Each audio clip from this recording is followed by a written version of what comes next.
shared with me some fragments of your story the other day, and it sounds like your story is a really good setup for why you sense the Lord is calling you into, by the way, a very predominantly, it seems like, secular environment when it comes to talking about these things.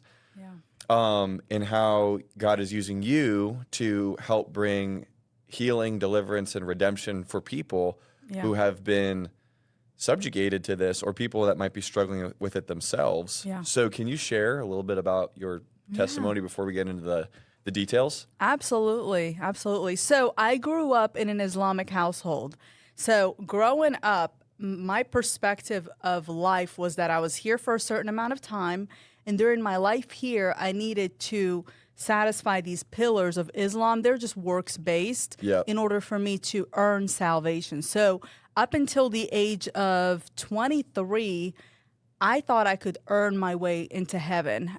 Growing up, I thought Christians were just a bunch of misled people because that's what I was told. And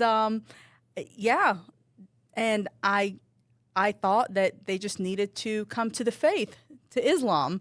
And so growing up, the whole trauma and everything that happened that led me to start searching and try to figure out, what is my purpose in life, and is Allah truly God, started out when I was 16 years old. So I was a sophomore, and around that time, my parents arranged a marriage for me in order for me to stay in the United States.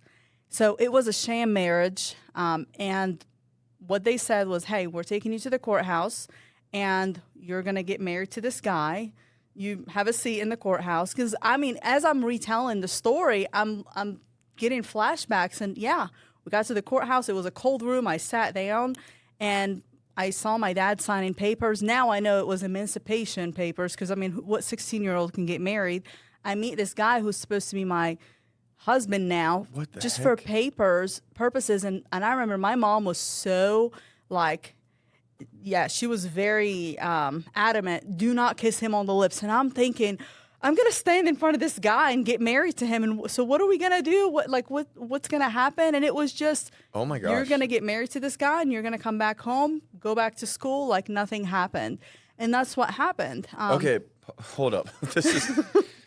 I got so many questions. First of all, where's your family from? Morocco. So I was raised in Morocco until I was 12 years old. Okay. And then we moved to the States. And you guys, so you're first generation immigrant? Yes. Well, welcome. Glad you're here. Thank you. So you did that. And then how old was this guy? He was, at the time, either 22 or 24, one of those. He was in the Navy. And so... looking back, and I'll get to that, what he was getting out of it. So all I know is, getting married. My parents are. I was raised. You don't question your parents. First of all, it's like Allah and then your parents right here. Like you don't question your parents. And my allegiance was to them. And so even if they were driving you off a cliff, you do not question them. It's to that degree. You fear them with an unhealthy fear. And so I do, as they say, I go back to school. But at the same time, it's like there was this rebellion that was stirring up in me. So I turned 18. I graduate high school, and I start dating this guy because I wasn't allowed to date, by the way. But I'm still married on paper. So I know. It's like a Jerry Springer show. Yeah, what? So okay. I start dating this guy behind my parents' back because even at 18, you're not allowed to date. And so I get pregnant, and I am freaking out. Oh my gosh! I'm like, they're going to kill me. That's it. I'm dead. Yeah. And so I could not keep it a secret because in my mind, all I was going to tell my mom somehow. There's so much spiritual abuse and oppression. Oh, I was like, I have got to come clean so that I don't go to hell if there's any other chance for me. And so I came clean. It was a bad night for me that night, and I ended up miscarrying. And so that same night? A couple nights later. Okay. But it started out that night, yes. Okay. And so I end up miscarrying.